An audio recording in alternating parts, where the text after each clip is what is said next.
네, 오늘 하나님의 말씀은 신약성경 140페이지 누가복음 24장 1절로 12절까지 말씀입니다. 본문을 읽고 한번 말씀을 들으시면 감사하겠습니다. 이 시간 예배드리는 우리 모두에게 부활의 은총이 임하기를 축복합니다. 오늘 부활주일에 예수 부활, 내 부활입니다. 이런 제목으로 함께 은혜를 나누겠습니다. 오늘 본문은 무덤을 찾은 여인들을 통해 예수님의 부활을 증언하고 있습니다. 예수님의 부활을 알기 위해서는 먼저 예수님의 죽음에 대해서 알아야 합니다. 사람들은 예수님께서 이 세상에 오신 날을 기뻐하고 즐거워합니다. 크리스마스가 되면 거리마다 네온 사인이 반짝거리고 캐롤송이 울려 퍼집니다. 예수님의 탄생을 기뻐하고 감사하는 크리스마스이지만 그러나 예수님께 관심을 갖는 사람은 많지 않습니다. 예수님께서 왜 이 세상에 오셨는지에 대해서는 관심이 없습니다. 예수님께서 당신이 이 세상에 오신 이유에 대해서 분명하게 말씀하셨습니다. 마태복음 20장 28절입니다. 인자가 온 것은 섬김을 받으려 함이 아니라 도리어 섬기려 하고 자기 목숨을 많은 사람의 대속물로 주려 함이니라. 아멘. 예수님은 섬기기 위해 이 세상에 오셨습니다. 예수님의 섬김의 완성은 당신의 목숨을 많은 사람의 대속물로 주는 것이었습니다. 예수님의 말씀을 통해 우리는 아주 중요한 두 가지 사실을 알 수 있습니다. 하나는 대속물이라는 단어입니다. 대속물은 노예를 풀어주기 위해 지불했던 몸값을 말합니다. 예수님께서 많은 사람의 대속물이 되기 위해 이 세상에 오셨다는 것은 이 세상 사람들이 노예 상태에 있었다는 것을 의미합니다. 예수님 당시에는 많은 노예들이 있었습니다. 그러나 예수님께서 말씀하셨던 것은 사람의 노예가 된 자들이 아닙니다. 사람의 노예가 되는 것도 불행하고 저주스러운 일이지만 이와 비교할 수 없는 불행과 저주는 죄의 노예로 살아가는 것입니다. 그렇습니다. 예수님은 죄의 노예로 살아가고 있는 자들을 위해 이 세상에 오신 것입니다. 그들을 죄에서 해방시켜 주시기 위해서입니다. 이 세상에 죄의 노예가 아닌 사람이 있을까요? 없습니다. 한 사람도 없습니다. 세상을 살면서 죄를 짓지 않는 사람은 아무도 없기 때문입니다. 그리고 누구든지 죄를 지으면 죄의 노예가 되기 때문입니다. 요한복음 8장 34절에 예수님께서 말씀하십니다. 진실로 진실로 너희에게 이르노니 죄를 범하는 자마다 죄의 종이라. 죄의 노예가 되는 것이 왜 불행이고 왜 저주입니까? 영원한 사망의 심판이 있기 때문입니다. 이 진리를 모르는 사람들은 죽음으로 모든 것이 끝난다고 생각합니다. 그러나 성경은 분명하게 말씀하고 있습니다. 죽음 뒤에 심판이 있다고 말입니다. 마태복음 10장 28절에 예수님께서 말씀하셨습니다. 몸은 죽여도 영혼은 능히 죽이지 못하는 자들을 두려워하지 말고 오직 몸과 영혼을 능히 지옥에 멸하실 수 있는 이를 두려워하라. 영원한 지옥의 형벌을 받는 것, 이것이 죄의 노예인 인간의 운명입니다. 예수님께서 당신의 목숨을 많은 사람의 대속물로 주시기 위해 이 세상에 오셨다는 말씀을 통해 이 세상 모든 사람이 죄의 노예라는 것을 알 수 있습니다. 그리고 이 말씀이 우리에게 알려주는 또 하나의 중요한 사실은 예수님을 믿으면 죄의 노예에서 해방될 수 있다는 것입니다. 지옥 형벌을 피할 수 있는 것입니다. 예수님께서 대속물이 되셨기 때문입니다. 예수님께서 모든 사람의 죄의 값을 지불하셨기 때문입니다. 지난 한 주는 예수님께서 많은 사람의 대속물이 되어서 고난을 당하시고 십자가에서 죽으신 것을 기억하는 고난주간이었습니다.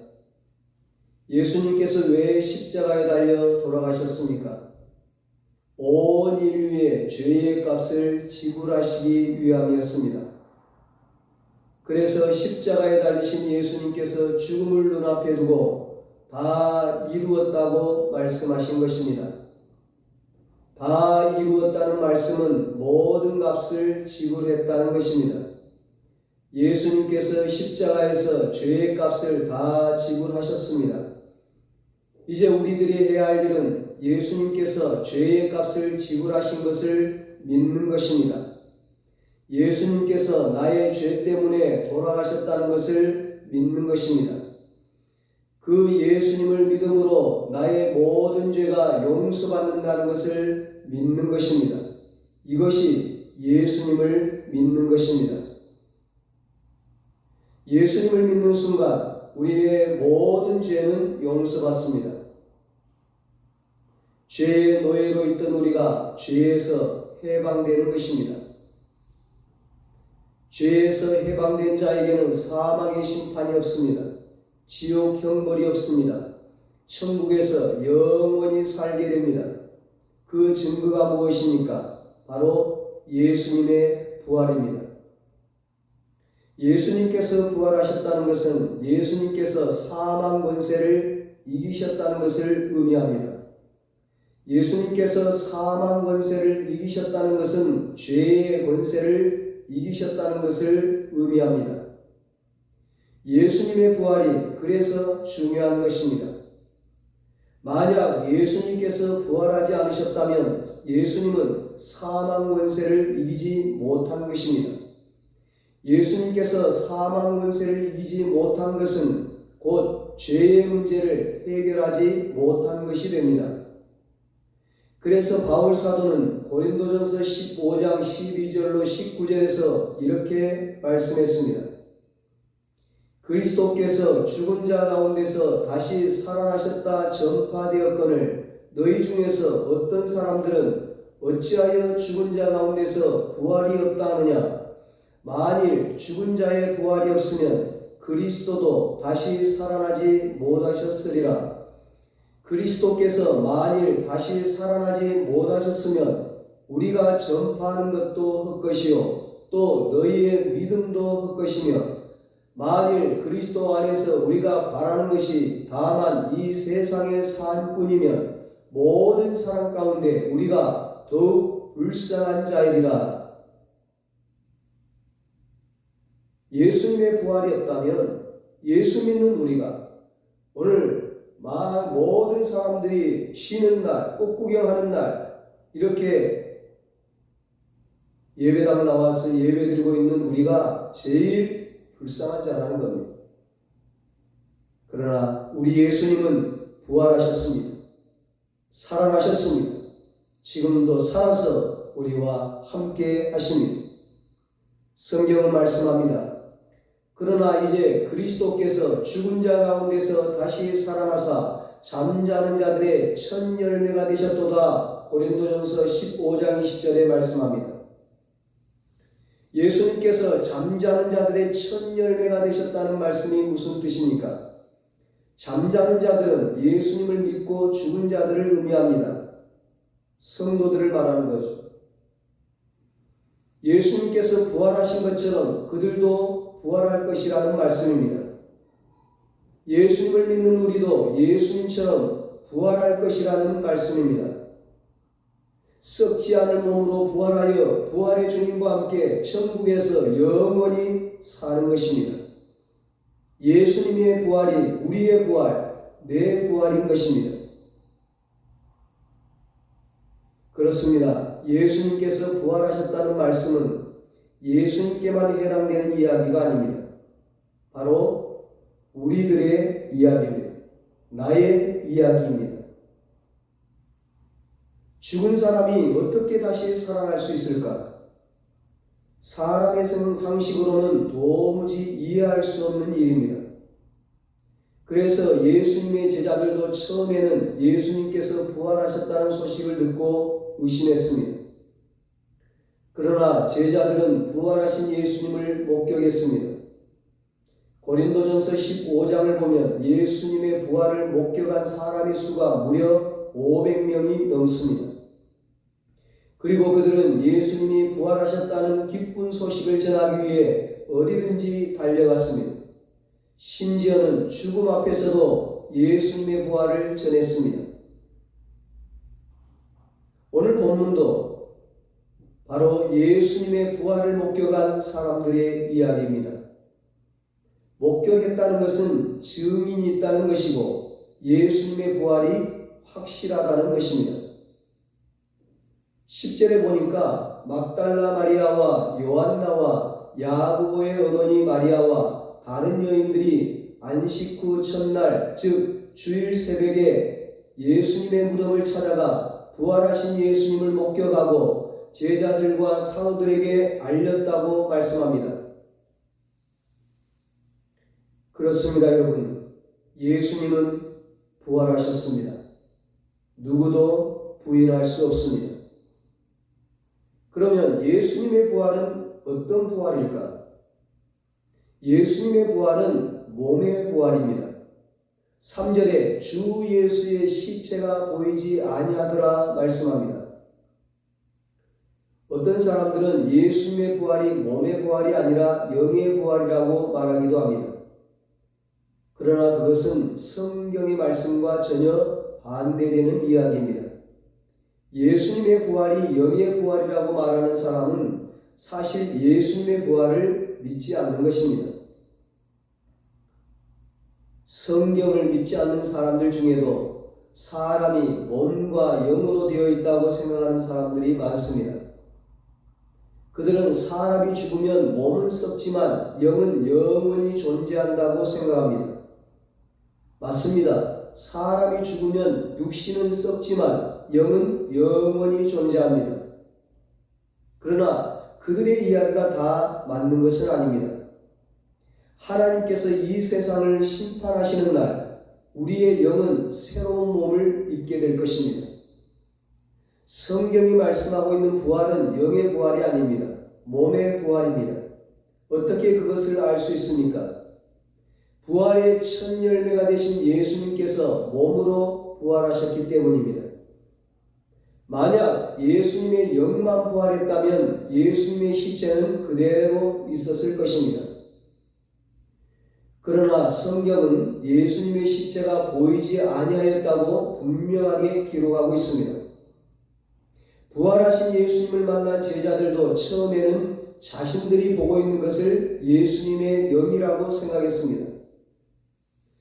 누가복음 24장 37절에 그들이 놀라고 무서워하여 그 보는 것을 영으로 생각하는지라 말씀합니다. 그때 예수님께서 제자들을 향해 이렇게 말씀하셨습니다. 내 손과 발을 보고 나인 줄 알라. 또 나를 만져보라. 영은 살과 뼈가 없으되 너희 보는 바와 같이 나는 있느니라. 39절에 말씀합니다.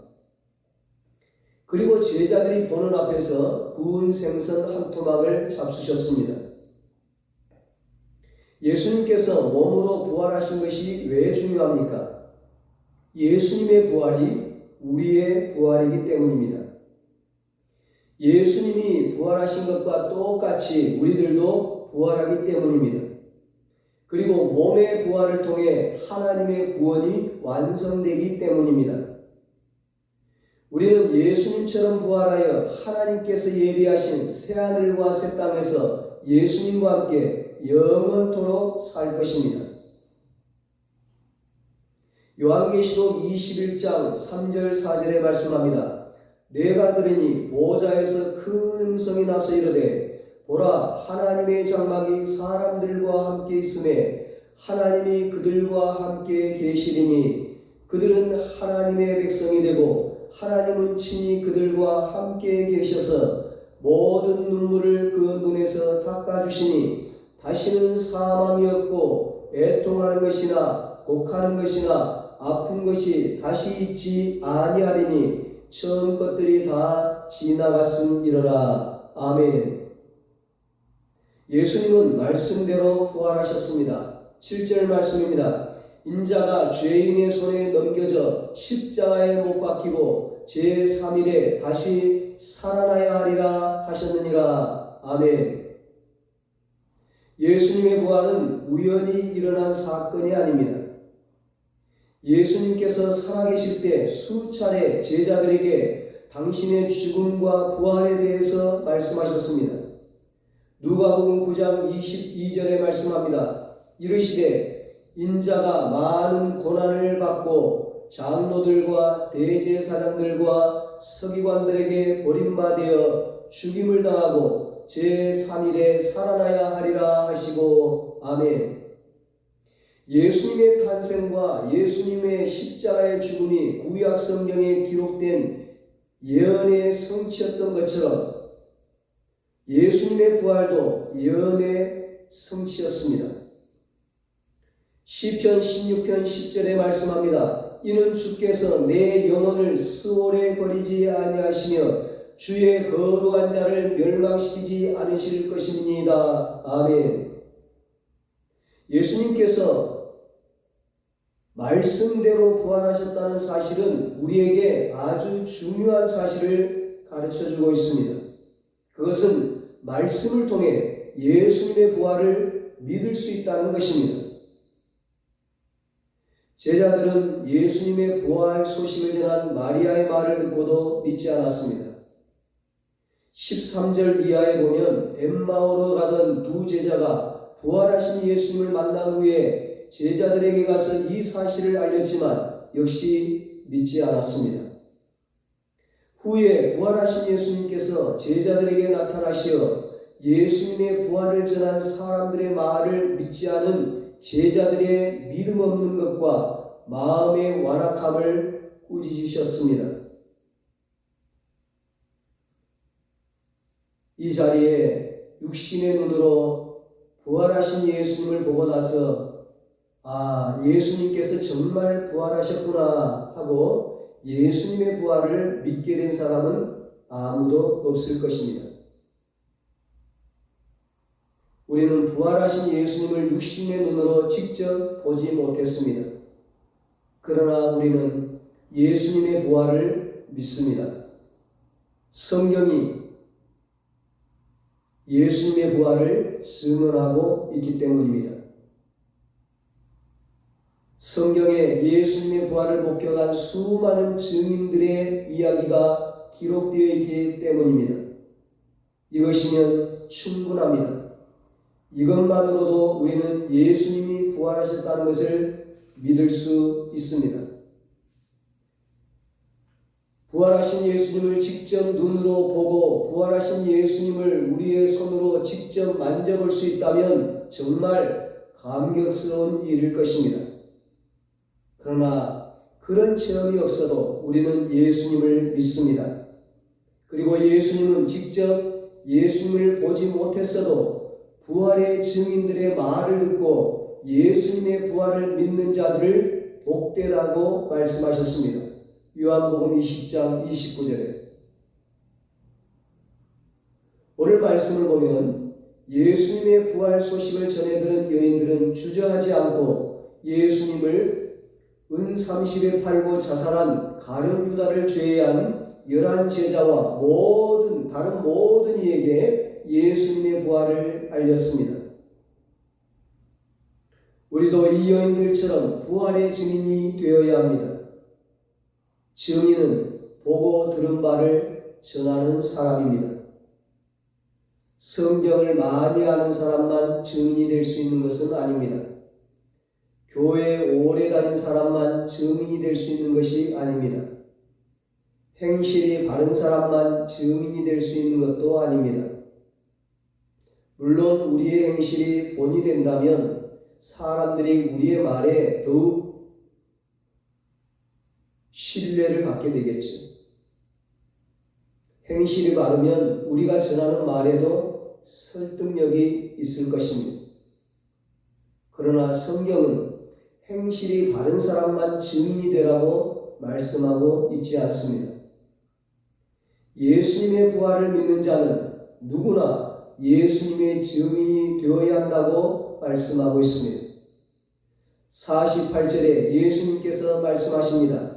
너희는 이 모든 일의 증인이라. 나는 예수님을 믿고 구원받았습니다. 나는 천국 백성이 되었습니다. 마지막 날에 나도 예수님처럼 부활할 것입니다. 이렇게 고백할 수 있는 사람은 진실로 행복한 사람입니다. 우리 주변에는 진리를 찾고 있는 사람들이 의외로 많습니다. 인생은 어디서 왔다가 어디로 가는 것일까? 의미 있는 인생이라는 것이 무엇일까? 만약 죽음 뒤에 영원한 세계가 있다면 그것을 위해 지금 내가 할 수 있는 일, 내가 해야 할 일은 무엇일까? 이런 질문에 대한 답을 찾고 있는 사람들이 많이 있습니다. 그들에게 우리는 부활의 증인이 되어야 합니다. 예수님이 당신의 죄를 위해 십자가에서 죽으시고 다시 살아나셨다고, 하나님께서 당신을 위해 예비하신 영원한 세상이 있다고, 하나님께서 당신을 구원하시기 위해 보내주신 예수님을 믿으면 부활 영생한다고, 천국에서 영생 복락을 누린다고 전해야 합니다. 부활의 증인이 되는 것은 입술로 전하는 것만이 아닙니다. 고린도전서 15장 55절로 58절 말씀처럼 어떤 상황에서도 부활의 믿음과 부활의 소망으로 흔들림 없이 사는 것입니다. 삶을 통해 영원히 승리할 수 있다는 부활신앙을 보여주는 것입니다. 사망아, 너의 승리가 어디 있느냐? 사망아, 너가 쏘는 것이 어디 있느냐? 우리 주 예수 그리스도로 말미암아 우리에게 승리를 주시는 하나님께 감사하노니, 그러므로 내 사랑하는 형제들아, 견실하며 흔들리지 말고 항상 주에게 더욱 힘쓰는 자들이 되라. 이는 너희 수고가 주 안에서 헛되지 않은 줄 알미라. 아멘. 우리 모두 입술로 삶으로 부활의 증인이 되어서 우리를 통해 우리의 가족과 이웃들이 부활의 주님을 만나고 부활 영생, 부활 생명을 얻게 되기를 예수님의 이름으로 축원합니다. 기도하겠습니다.